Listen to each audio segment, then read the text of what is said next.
Alors, on a 2 invités aujourd'hui. On va vous interviewer. Ça va être un versus. Non, je rigole. Je voulais me faire monter la pression, en fait, à 0 Attends, pression. j'arrive.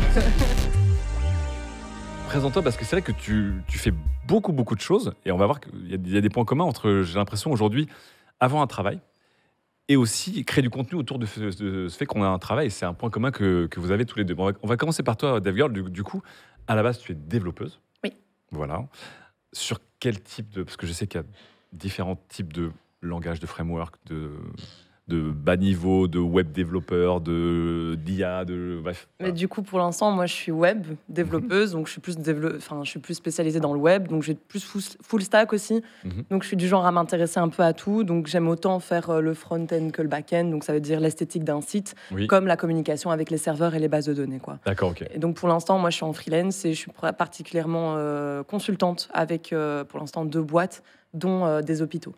D'accord, ok. Ah, c'est très sympa. Ah, des hôpitaux, ça doit être des petits projets, quoi. Ça doit pas être un WordPress de base de faire un non, c'est pas du WordPress. Non, c'est assez impressionnant et surtout quand tu vas rencontrer les équipes avec qui tu bosses, c'est très chouette parce que tu as l'impression de faire une belle chose, quoi. Oui, c'est toujours bien quand ton métier fait en plus un peu du sens et que c'est un truc plutôt chouette.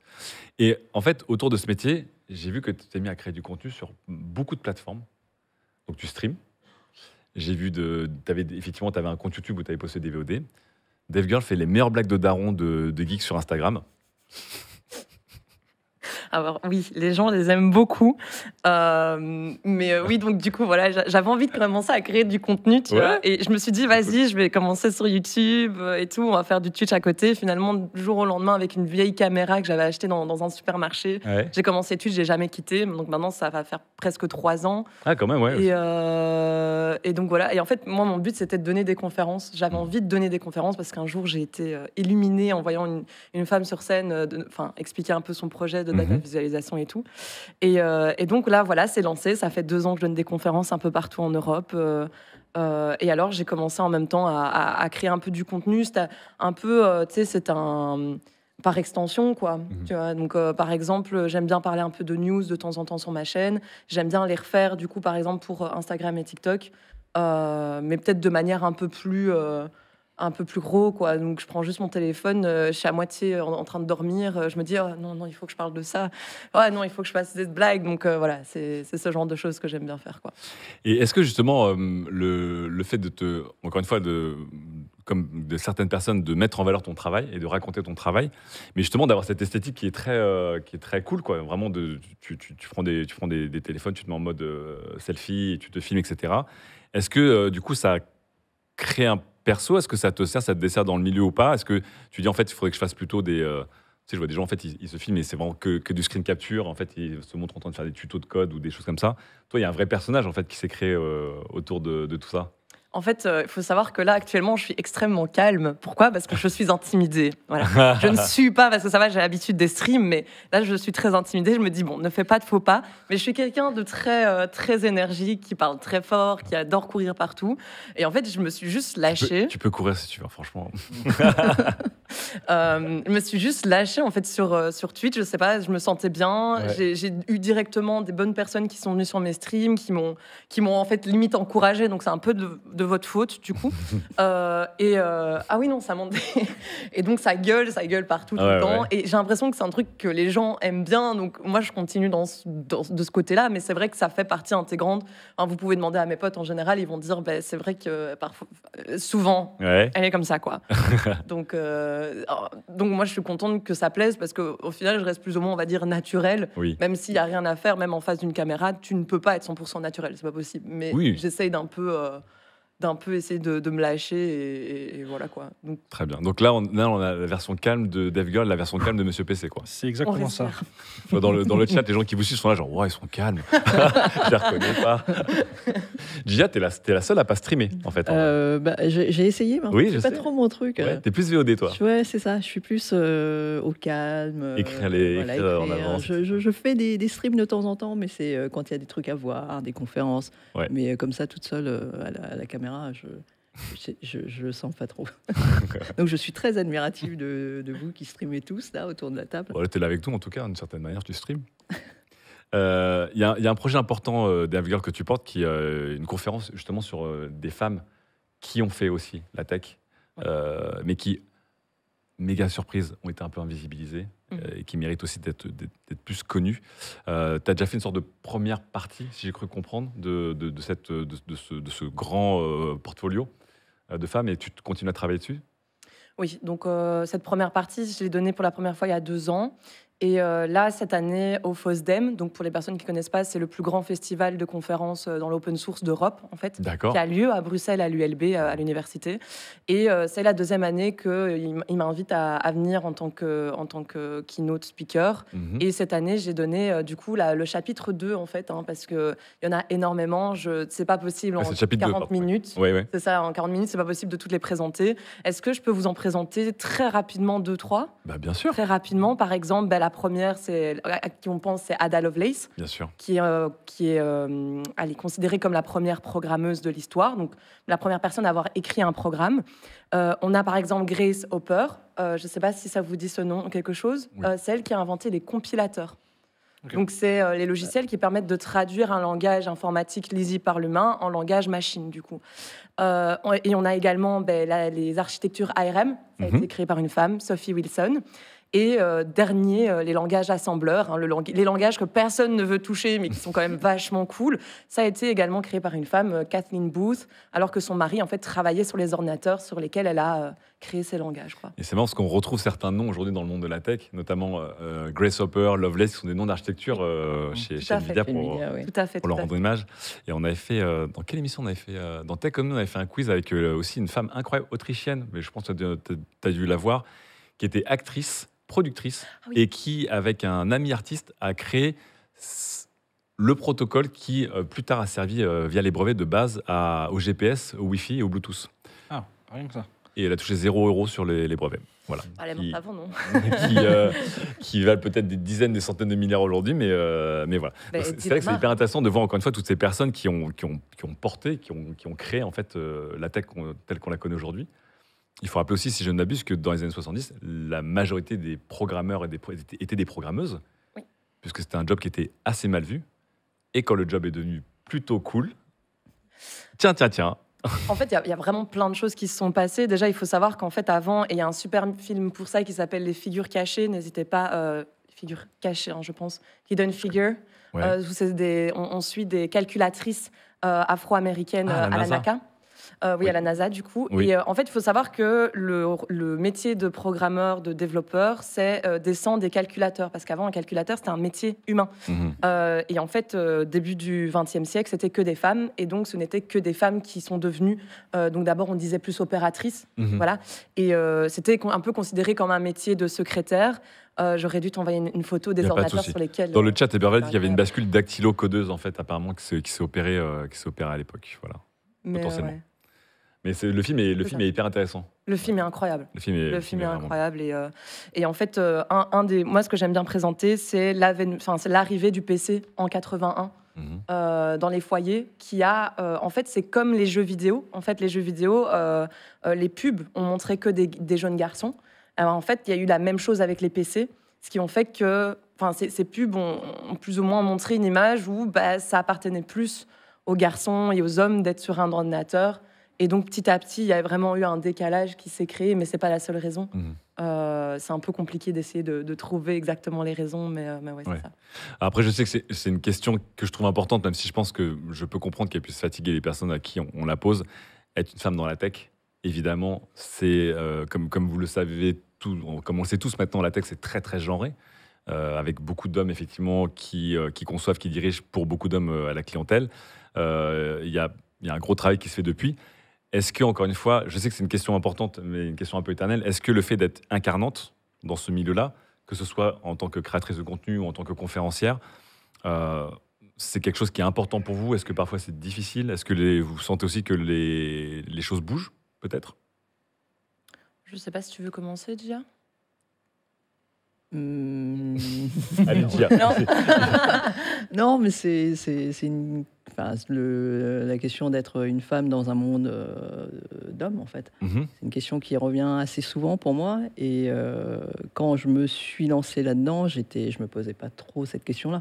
J'y suis allée parce que j'aimais les jeux vidéo, j'aimais la tech, j'aimais c'était des passions pour moi. Et après, c'est vrai que le fait de trouver très très peu de femmes, on peut se poser des questions, mais moi de mon côté, j'y suis allée, je me suis vraiment pas posé de questions. Et c'est après, en quittant le milieu, donc j'ai fait complètement autre chose pendant 10 ans. Quand tu as vécu à Taïwan? Ouais, c'est ça, ouais. Donc je suis partie vivre en Asie. Et j'avais quitté, il n'y avait toujours pas beaucoup de femmes, il y avait un petit peu plus de femmes, mais toujours pas beaucoup dans les médias, j'entends. Je ne connais pas trop bien le côté du développement de la technologie dans la fabrication, mais dans les médias, il n'y en avait toujours pas beaucoup. Et quand je suis revenue avec la chaîne YouTube plus tard, j'ai vu qu'il y avait beaucoup plus de femmes, mais qui étaient plutôt pas vraiment dans la tech pure et dure.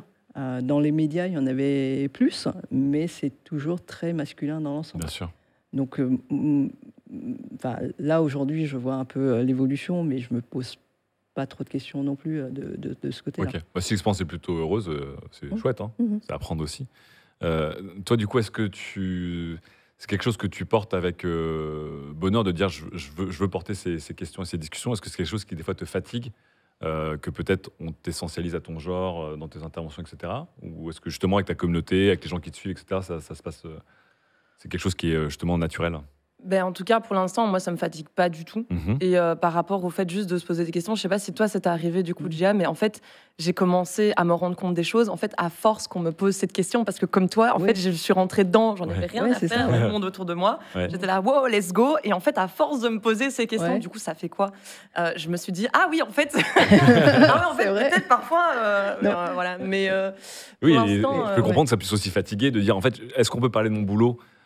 Et pas de qui je suis. Et c'est pour ça que je sais que c'est une question qui est à la fois importante et qui peut être en même temps un peu frustrante à force. Quoi. Voilà. Mais je sais qu'on venait souvent vérifier pour voir si j'étais, entre guillemets, légitime. C'est-à-dire si je connaissais tel domaine ou tel machin. On me posait des questions, mais parfois un peu pointues, pour voir si je connaissais tel nom ou tel nom. Et ce côté-là, ça me fatigue. Hein, pourquoi j'aurais tout le temps besoin de prouver que plus, alors qu'à côté, il y aurait d'autres confrères masculins à qui ces questions-là ne seraient même pas posées. C'est ça. Tout à fait. Écoute, en tout cas, moi, je suis pas trop fatiguée pour revenir à la question, honnêtement. Puis, en vrai, j'ai commencé à donner cette conférence sur ce sujet. Donc, ce serait quand même un peu dommage de dire, bon... C'est pour ça que je te posais la question, parce que je sais que maintenant que ça fait partie de ton travail aussi, de vouloir travailler sur ces questions, effectivement, et de voir comment ça évolue. En fait, c'est pas ce côté-là qui va me fatiguer, personnellement. Moi, ça va être plus, parfois, c'est vrai que quand je poste des TikTok ou des Reels... Alors que, enfin voilà, moi je suis encore une toute petite créatrice. Moi je m'amuse encore, je fais encore n'importe quoi. Je fais pas énormément de vues, mais c'est très bien, c'est très très bien. Mais que déjà il y ait des gens qui viennent m'attaquer sur mon expertise en disant oui mais t'es pas experte nanani. Parfois tu postes la vidéo et je suis là mais en fait ça fatigue. Parfois je me dis est-ce que je supprime la vidéo, est-ce que et c'est très fort. Et t'es là mais va voir ailleurs quoi. Mais non, moi je suis très contente parce qu'en plus dès que je reçois, il suffit d'un message d'une personne pour dire merci, ça m'a motivée à aller voir plus ou à continuer. Moi franchement à chaque fois ça me donne 10 ans d'espérance de vie. Mais non, en plus c'est un milieu qui est passionnant et pour l'instant j'ai eu affaire qu'à des personnes hyper bienveillantes. Oui, je vois des gens dans le chat qui te suivent et qui connaissent et qui soutiennent apparemment. Ah oui, ça pour le coup, j'ai énormément de chance. J'ai une communauté de fous malades mentales. Et donc pour l'instant, moi, ça me va et j'adore découvrir des choses. Et c'est la première fois que j'aime bien l'histoire. Parce qu'il faut savoir que j'étais toujours en échec en histoire, en secondaire, donc pour la France, en collège-lycée. C'est la première fois que je retiens des dates de ma vie. Donc c'est passionnant, je découvre un nouveau milieu. Donc, pour l'instant, je suis pas fatiguée et voilà, la question ne me dérange pas, c'est juste c'est marrant quoi. Et puis juste pour terminer ce talk, cette manière de parler, cette conférence, c'est surtout pour essayer de redonner des représentations et pour essayer du coup de normaliser en fait finalement d'entendre tous ces noms. Donc c'est toujours très très chouette et très gratifiant quoi. J'avais une dernière question à te poser, mais il y a un point intéressant que tu m'as dit, c'est dès qu'il y a un commentaire positif, ça me redonne 10 ans d'espérance de vie. Et très intéressant parce que la semaine dernière, Monsieur MV, qui est un vieux monsieur, qui est un vétéran, on dirait qu'il a tout vu, qu'il est inoxydable, et bien lui c'est l'inverse, il nous dit en fait, moi, il suffit qu'il y ait un commentaire un peu négatif et je peux un peu vriller. Donc après, quand ça part en harcèlement, là, il coupe. Je trouve ça intéressant parce qu'effectivement, on sait que suivant les plateformes, on peut avoir des communautés plus ou moins resserrées. On sait que sur YouTube, il y a plus des gens qui peuvent tomber au hasard sur nos vidéos que sur Twitch où vraiment les gens viennent nous voir. Donc des fois, c'est pas le même attachement. Comment vous prenez un peu les commentaires négatifs comme positifs sur, on va dire, vos plateformes principales? Est-ce que ça glisse sur vous? On va commencer avec toi, Monsieur PC. Moi, je suis un peu comme Mister MV, du coup. Il peut y avoir 99 commentaires positifs. Il y en a un, même qui n'est pas forcément négatif, qui est un peu « Ah, t'es sûr, faut faire comme ça ». C'est... Au début, je faisais beaucoup ça. Maintenant, j'ai arrêté. Je réponds, je justifie. Et des fois, on essaie de justifier, même si le propos de base n'est pas très cohérent en face. Et ça part en vrille. Tu fais, mais je ne peux rien faire face à ça. Quoi. Donc j'ai un peu lâché, parce que ça commençait un peu à devenir toxique. On m'a dit, non, mais lâche, c'est pas grave. Puis tu commences à avoir une audience assez forte pour dire que tu ne peux plus répondre à tout le monde et discuter les yeux dans les yeux avec chaque personne. Et le point que tu soulèves qui est très intéressant, c'est, mis à part quand on écarte les trolls sur Twitch qui arrivent en 2 messages, ils sont ban, les gens qui viennent sur Twitch, j'ai l'impression, ils ont plus l'envie de comprendre le contenu. Alors que sur YouTube, on peut tomber au hasard et on laisse un commentaire, on ne veut pas comprendre pourquoi il fait ci, pourquoi il fait ça, on voit mieux de la vidéo, on ne regarde même pas la vidéo, on commente parce qu'il y a un titre, voilà, une miniature. Et plutôt malheureusement dans le négatif. J'aimerais bien avoir 10 ans d'espérance de vie en plus à chaque commentaire positif, mais... Tu feras un tuto positivité je veux bien pour MV, pour PC. En vrai, vraiment, perso, quand il y a des trucs comme ça, soit je lui demande de répéter sa phrase pour voir si la personne va oser répéter son truc. Et sinon, ce que j'adore faire, c'est gueuler « Waouh, un ban, trop bien !» Et là, c'est encore mieux, tu vois. Parfois, on essaye de... La dernière fois, on m'avait appris comment ouvrir mon terminal en stream. Quelqu'un a voulu t'apprendre comment ouvrir un terminal? Comment ouvrir un terminal? Mais moi, je veux ouvrir un terminal. Oui, et alors du coup, j'ai ri, j'ai tellement ri et on en a rigolé. Et en fait, c'est vraiment tourné complètement à la... Oui. C'est vrai que parfois c'est dur, tu sais pas faire ça avec toi, évidemment. Mais en général, tu leur demandes de répéter la phrase, soit ils répètent et donc tu bannes direct, on s'en fout et c'est très drôle du coup, soit ils vont pas oser répéter, t'es là, dommage. Il y a une petite notion là-dessus que moi j'ai avec l'audience maintenant qui est la mienne, c'est-à-dire que moi j'aime bien afficher le chat comme toi, un peu tourner en dérision, afficher en gros le message, dire ah oui t'es sûr. Le problème c'est que des fois il y a des gens qui veulent nous défendre et quand il y a beaucoup de monde ça vire un peu au harcèlement. C'est très compliqué. 10-15 fois où il est tagué, donc même si la personne n'était pas forcément méchante, elle s'est mal exprimée, ça fait un peu acculé, donc elle réagit mal et ça, moi, j'essaie de faire attention, mais... J'essaie aussi d'un peu d'éduquer, si on peut dire ça, ma communauté. S'il y a un mauvais message dans le chat, ignorez-le, et c'est à moi de le gérer, en fait. Donc ça, c'est toujours un peu compliqué. C'est ce que j'allais dire aussi, j'y pensais. Entre la blague et fin de la blague, des fois, les gens ne comprennent... Tout le monde ne comprend pas quand est-ce qu'il faut s'arrêter, qu'il a compris, et c'est fini. Il y a l'effet de foule, effectivement. C'est ça. Il y a des fois des traînées derrière où les discussions continuent encore, toi, t'es passé à autre chose. Juste pour terminer sur cette question, toi, Dia, t'es plutôt sur YouTube. Et c'est vrai que moi, sur YouTube, je vois une vraie différence entre mes replays sur YouTube et le chat. Effectivement, les gens... Ils peuvent tomber plus facilement sur toi sur YouTube et venir et repartir. Mais je trouve que les commentaires sur tes vidéos sont quand même vraiment, encore une fois, pour du YouTube, c'est vraiment bienveillant, quoi. Les gens parlent du sujet. C'est développé.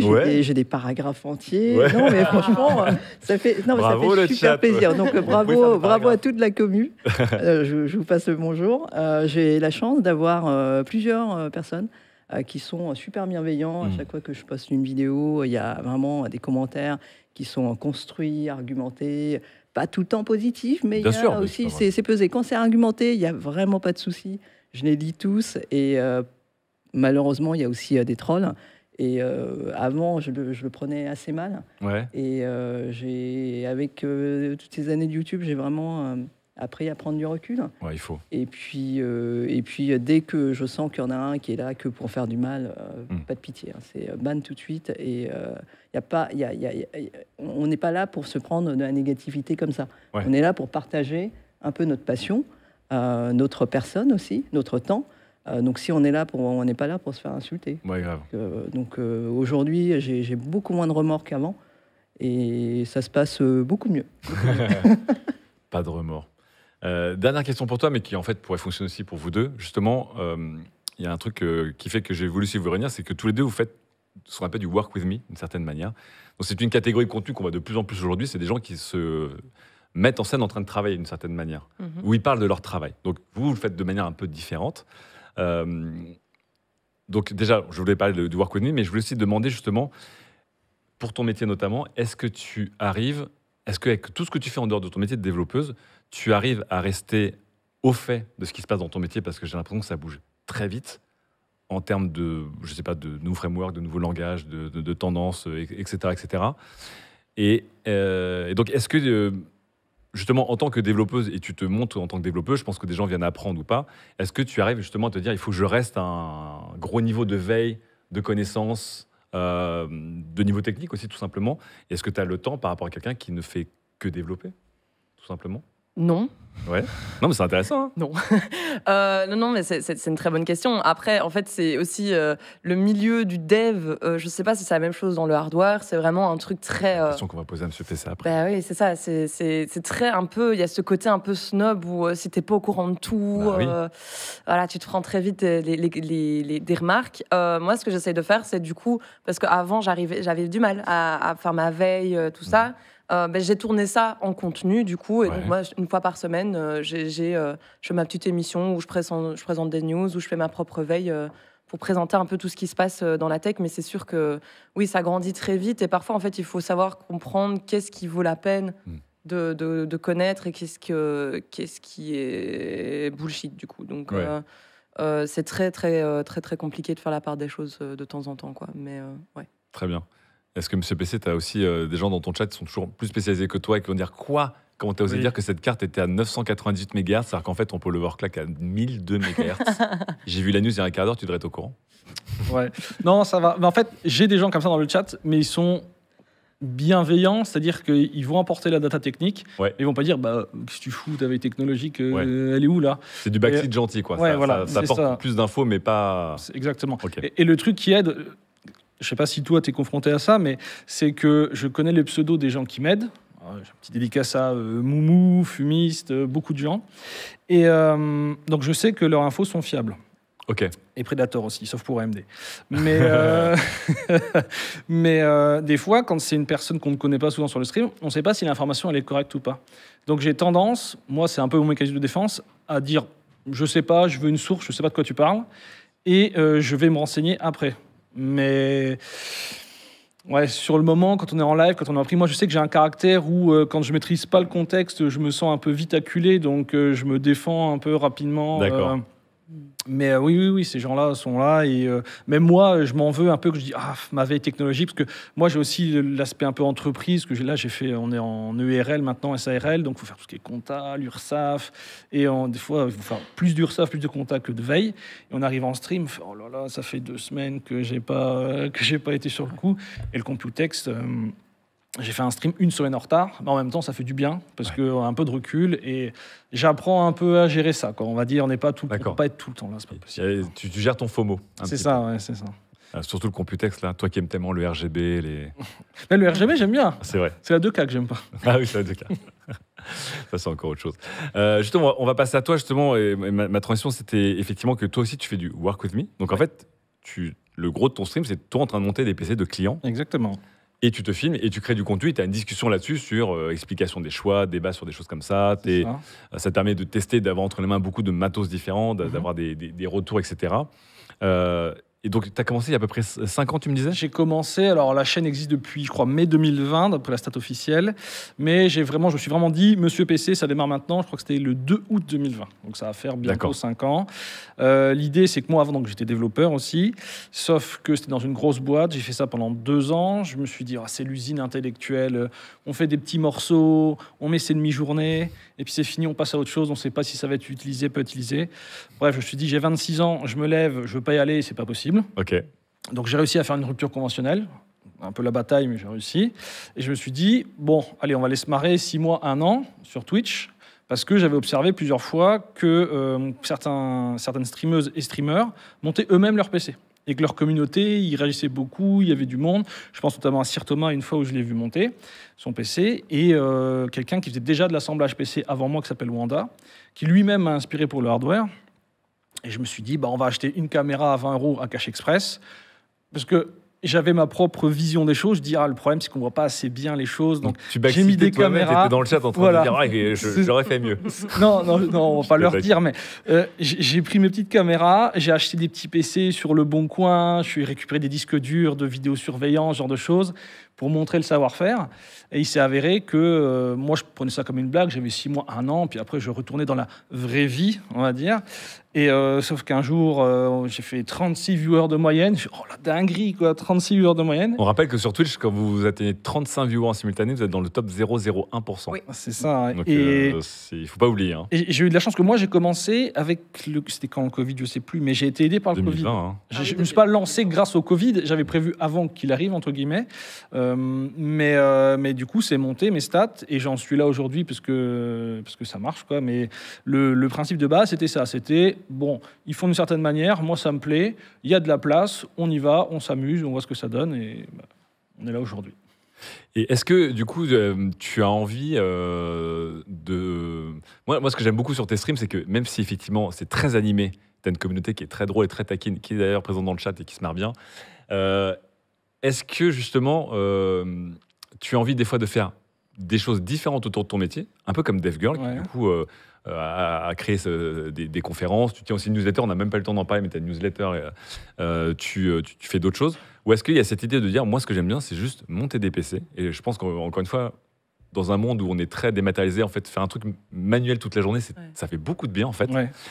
Voilà, donc ma question, c'est est-ce que tu te dis, moi, mon kiff dans la vie, c'est juste d'être dans mon atelier, faire du montage, tout en discutant avec des gens. Je suis à la fois au café et dans le garage, en gros. Ou est-ce que tu as envie d'étendre tes connaissances, ton persona, ta communauté à d'autres types d'activités comme, je sais pas, des émissions, des conférences, des newsletters de veille. Déjà, je suis là parce que moi, normalement, je suis dans ma grotte. Vous voyagez beaucoup, ce que j'ai compris, tous les trois. Vous faites des salons. Moi, je suis dans ma grotte. Là, je suis sorti. Je regarde, il y a un peu de lumière. Bon, on fait un petit peu de chemin et je suis ici. C'est un peu l'idée. Mais oui, l'idée là, c'est qu'actuellement, j'ai des gens dans la communauté. Vous savez, le PC, c'est des périphériques, c'est des écrans, c'est beaucoup de choses. Ouais. Et là, c'est un peu sur le clavier que je suis en train de regarder, de jeter. Il y a SteamOS aussi qui arrive. Donc, ouais, moi, à la base, j'aime beaucoup rester dans ma grotte. J'aime faire les choses un à un, je suis très, très, très focus. J'aime pas trop m'étendre, sauf que monter des PC, là, ça va faire 5 ans. C'est tout le temps la même chose. Donc, je me dis, bon, on peut essayer de se diversifier un peu. Au mois de septembre, c'était un gros test pour moi. J'ai fait le Z-Event. Ouais. À mon local, j'ai invité sur place, et en fait ça s'est super bien passé. Alors que ouais, j'ai vraiment kiffé. Alors que moi-même, je dis moi je monte des PC, j'ai dû savoir, les gens me regardent pas pour autre chose.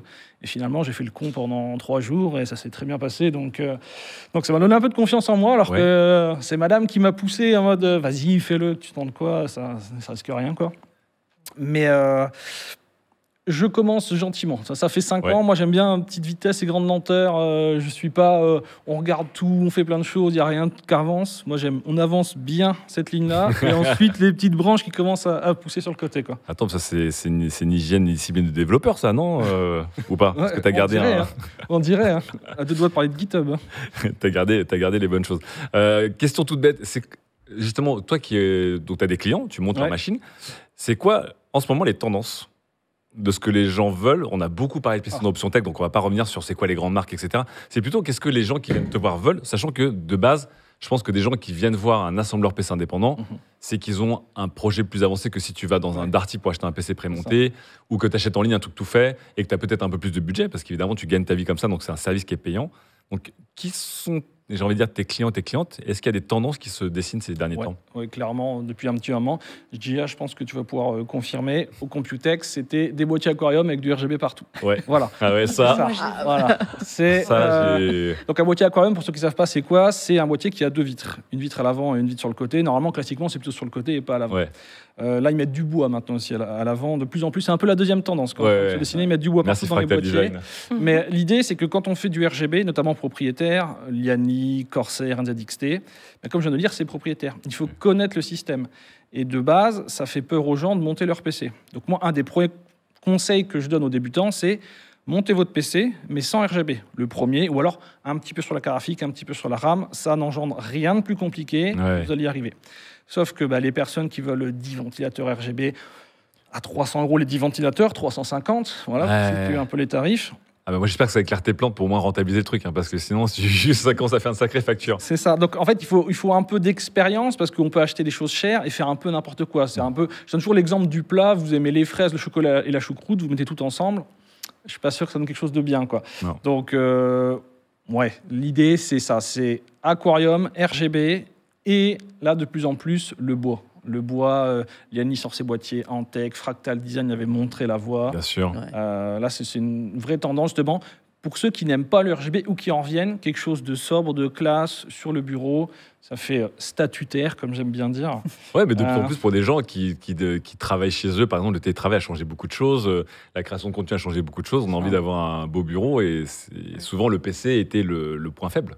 Enfin, c'était les fameux gros boîtiers noirs en acier ou beige, etc. C'est ça, ouais. Mais c'est vrai que là, on voit beaucoup. Là, tu dis aquarium. J'ai vu des boîtiers il y avait du verre devant, sur le côté, Et au-dessus ouais. maintenant. Et Et des fois un tout le peu. tour. Ouais. Là, au Computech, justement, Liani a montré un boîtier où ils ont réussi à intégrer les ventilateurs dans la vitre. Enfin, ils ont coupé un cercle dans la vitre pour mettre le ventilateur et tout le boîtier est vitré. Oh waouh. C'est Oui, c'est- en fait, pas c'est- tout, mais on a peut-être peur de dire de bêtises, mais Non, mais genre il y a une vraiment grosse partie. beaucoup de parois. Ouais. Je trouve ça marrant en fait de dire qu'on va. L'intérieur d'un produit devient l'esthétique de base. Oui. C'est comme si à un moment la mode des voitures, c'était de te dire en fait je voudrais avoir le capot, le C'est coffre ça, ouais. transparent quoi. Mais ça, mais- c'est une guerre souvent dans les chats. Hein. Ouais. RGB versus pas RGB, mais pourquoi t'achètes ça? Pourquoi t'achètes pas une 5090 à la place?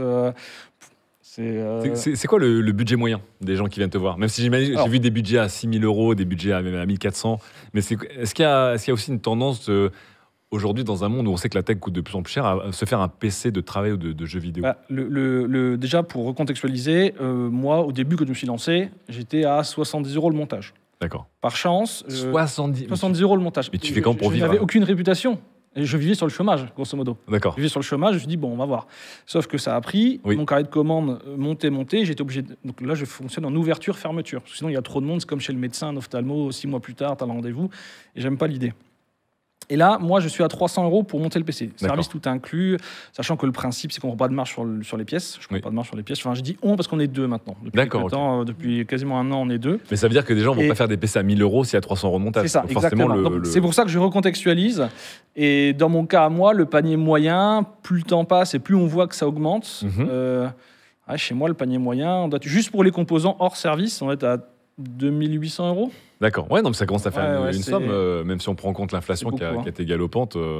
Et, Ça commence à être costaud. Mais c'est pas parce qu'ils arrivent avec 2800 € de budget que nous, on dépense forcément les 2800 €. Ça dépend. Moi, ce que j'aime bien demander aux clients, c'est quel est le budget maximum. Mhm. Comme ça, le client, c'est quoi? C'est juste des finances. Il n'a pas besoin de se casser la tête sur les cartes graphiques, le processeur. Ouais. Et c'est à nous de dire, OK, c'est le budget maximum. Comment veux-tu dépenser cet argent? Rapport qualité-prix, on dépense pour la perf notable, ou alors je donne la valise de billets, tu fais tout brûler, tu me donnes le max de perf possible. Voilà, c'est un peu ça. Mais 2800 €, j'ai bien conscience que c'est pas du tout la norme. Oui, mais encore une fois, je Vachement pense que quand tu passes par un monteur indépendant qui va te conseiller derrière, qui a du service, c'est que de toute façon, tu as un budget. Juste avant de continuer sur les questions, c'est quoi vos machines principales à vous deux, Jia et DevGirl? Wow. Vous êtes sur PC, sur Mac, vous avez mis une grosse somme, vous êtes sur un portable à l'arrache? Alors j'ai actuellement 4 PC chez moi. donc, 4 PC? Oui. Alors. Non, mais 4 PC actifs? Oui. Ah, Un en attente. Un en attente. Ah oui. J'ai ma tour principale Windows, Ok. où je stream et tout. Elle J'ai coûte un combien? Mac. Tu te rappelles de combien ça t'a Je l'ai coûté? acheté en occasion. D'accord. D'ailleurs, il y a moyen de faire un devis ou pas? Parce que Les elle tombe moyens. un peu en. Merci. En plus, on n'est pas loin géographiquement. C'est vrai que c'est C'est vrai, pratique. il y a une C'est team pratique. King of the North. C'est C'est ça. un peu la Belgique aujourd'hui. Hein. J'ai un Mac Ouais. parce que Portable ou de bureau? MacBook. D'accord, Ouais. un portable, ouais. Qui date de 2019. C'est toujours un Intel, si je dis pas de bêtises. Oui. Ça, c'est un peu pour le design aussi. Puis c'est chouette de coder sur Mac en général. Je trouve que l'ergonomie est chouette, en tout cas pour le web. Mm. Je vois les attaques arriver dans le chat. Ah bah, il y aura toujours le FC macOS et l'amical Windows qui Ah vont oui. se. Et puis Et alors, et Linux qui regardera dans le Ah ben, noir. en parlant de Linux, voilà, Ah. j'ai 2 autres Dell, du coup, un pour un de mes boulots, je peux pas en parler, et un deuxième qui est notamment un projet, D'accord. notamment pour Linux. Comme ça, j'aurai toute la gamme Ah voilà, là là. pour On est tous coder. en train de tourner Voilà. de plus en plus autour des Linux, c'est très intéressant. Ouais, évidemment, le FC Linux. Le virage nord Linux est dans le chat, bien sûr. hein. Si tu dis Linux, t'as des gens qui se réveillent. mais, Gia, tu taffes sur quoi, alors, toi? Alors, je viens d'investir dans un Mac Studio. Ah, c'est beau ça. Quelle belle ça bête. m'a changé la vie. Mais alors, j'étais sur un Mac Mini, mes premières générations. Ah oui. Et là, j'ai fait un bond en productivité. J'ose même pas imaginer la rapidité de rendu, le silence, le truc que tu dois. C'est surtout l'export des vidéos. Ouais. Et là où ça me prenait une demi-heure, là, c'était 2 minutes, c'est fait en métro. Ah ouais. Ah ouais. Waouh. Ah oui. Ah oui, c'est vénère. J'avais l'habitude de lancer l'export, j'allais faire autre chose. Là, bon, je lance l'export, je vais rester devant le poste. Je vais faire l'upload dans la foulée. Et puis, T'as acheté le tout dernier là en Mac M4 Max. M4, ouais. J'ai pas acheté celui qui était super cher. J'ai pris c'est le M3 Ultra. Ouais, c'est ça, le M4. Le M4, très bien, ça suffit amplement. Et j'ai un laptop. Ouais. Gamer, donc ça m'aide aussi à faire des montages et puis à jouer à des jeux.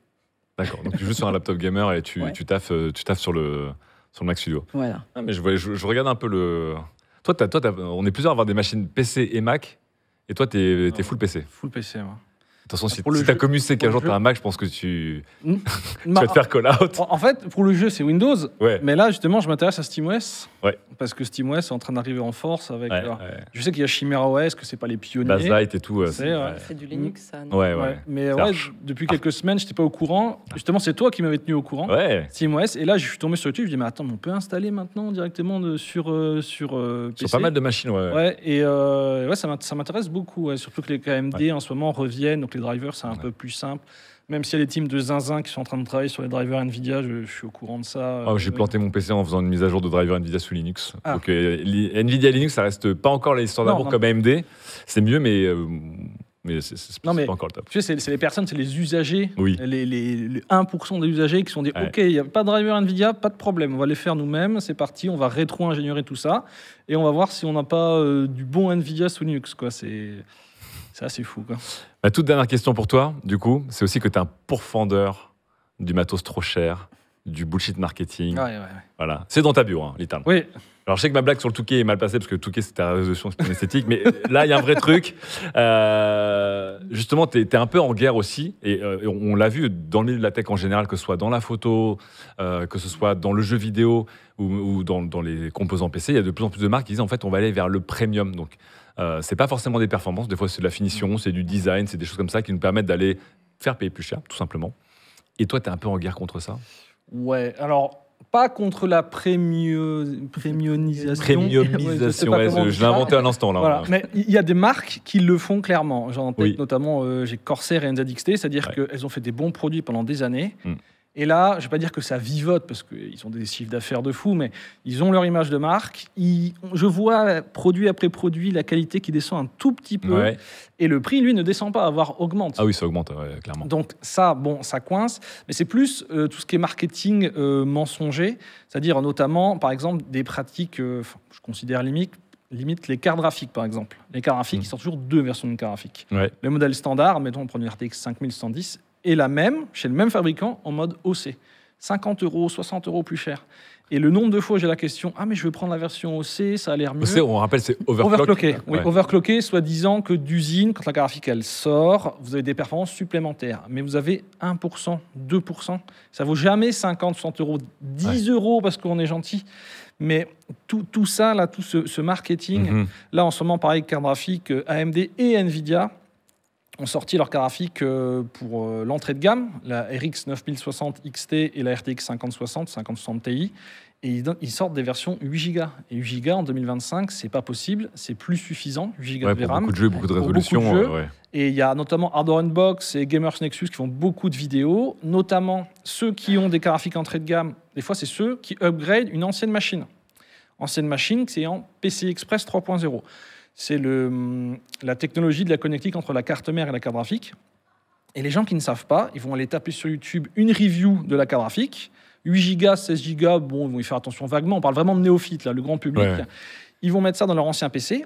Et en fait, avec cette connectique qui est vieille, les performances vont s'écrouler parce que quand la VRAM est saturée dans une carte graphique, ça va se stocker dans la RAM, celle qu'on met sur la carte mère. Et la bande passante dépend de cette connectique PCI Express. Donc, si vous prenez 8 Go avec une ancienne machine, ça va s'écrouler, vous aurez des performances catastrophiques. Et Nvidia et AMD disent oui, mais tout le monde ne joue pas à des gros jeux, alors que ça n'a pas de rapport. Il suffit d'avoir une ancienne machine, de vouloir donner un petit peu de vie supplémentaire, 1 an, 2 ans, 3 ans de plus, et ça ne passe plus. Donc ça, alors qu'il n'y a que 50 € d'écart. 8 Go, 16 Go, il y a 50 € d'écart. 300, 350, c'est censé être ça. Et ça ne devrait même pas sortir comme produit. Et ça me tend. Donc, on a senti que là, t'en parlais, t'étais en mode est-ce que je peux reprendre la main sur le stream? Parce qu'il faut qu'on parle de ce que tu PCI 3 des 8 Go de RAM. Tu vois, le sur PC calme, là, il est parti. Euphémisme, ça me tend. Ça me tend un peu. Mais voilà, de manière générale, moi, je suis indépendant depuis 5 ans. Parce qu'avec mon audience, je pourrais faire des partenariats avec des marques, mais je ne veux pas. Sur tout ce qui est hardware, je ne veux pas. Parce que je trouve que... Alors, ça peut être bien fait, il y a des gens qui le font bien, mais on perd le propos, on perd le crédit. Alors, bon, c'est toujours un vrai sujet, parce que ça fait 5 ans que je fais ça. Si en 5 ans, les gens ne sont pas convaincus, ils ne seront peut-être jamais. Moi et plein d'autres personnes, ça peut être fait intelligemment, moins intelligemment. Ouais, je ne veux pas, j'ai personne qui me soutient. On arrive à se débrouiller. Et là... Moi, à la base, je m'amusais à monter des PC dans ma chambre. À la base, je construis dans ma chambre. Ouais. Là, on a eu un local. Maintenant, on est passé en SRL, on est 2. Ouais. C'est une vraie entreprise. Donc là, il va falloir commencer. On fait la transition de on s'amuse à monter des PC à ou alors la compta, il faut faire gaffe quand même. Faut s'amuser, bien sûr, sinon on perd tout l'intérêt. Mais ouais, je commence un peu à structurer la chose d'un point de vue entreprise, on va dire. J'ai hâte de voir une OPSP avec Asus. C'est quoi le truc le plus haut de gamme d'Asus maintenant? Asus Astral. 5090 Astral. Ils ont sorti une carte graphique en or qui s'appelle la Dubaï. Signée par Jensen d'ailleurs. Il me semble que 28 000 balles la carte graphique. Oui, j'ai vu la news passer. Ouais, exactement. Oui. Comment c'est possible? Mais en fait, c'est la question que je me posais, c'est que effectivement, malgré Monsieur PC qui se bat tel quelqu'un qui fait des châteaux de sable face à la mer, on a quand même l'impression que le mouvement va quand même vers la premiumisation de la tech en général, et les gens sont très demandeurs de téléphones. Aujourd'hui, les téléphones à 1 000 €, c'est devenu le haut de gamme normal, alors que ce n'était pas imaginable avant. On va en parler dans quelques instants, mais la photo, toi, tu es très au courant de la photo a explosé sur le prix des objectifs, des boîtiers, les cartes graphiques, avec des options, effectivement, pas tant sur les performances que sur le design, le RGB, etc. Donc, il y a quand même une vraie tendance pour les gens à vouloir quelque chose qui est plus premium ou plus beau, quitte à ce qu'effectivement, les tarifs augmentent drastiquement. Tu te bats dans ce monde-là. Ouais, et... Les cartes graphiques, notamment, ça monte le prix, mais les performances de génération en génération, ceux qui ont connu l'informatique, années 90, années 2000, où ça a explosé, plus 50%, plus 100%, là, 2 ans et demi, on a 15%. Oh, c'est une bonne carte graphique. Elle n'a pas trop augmenté. Ça va, c'est bien. Ouais. C'est triste. Pour le monde des cartes graphiques, en tout cas. J'ai hâte de voir ton prochain stream où tu vas recevoir une carte graphique 8 Go.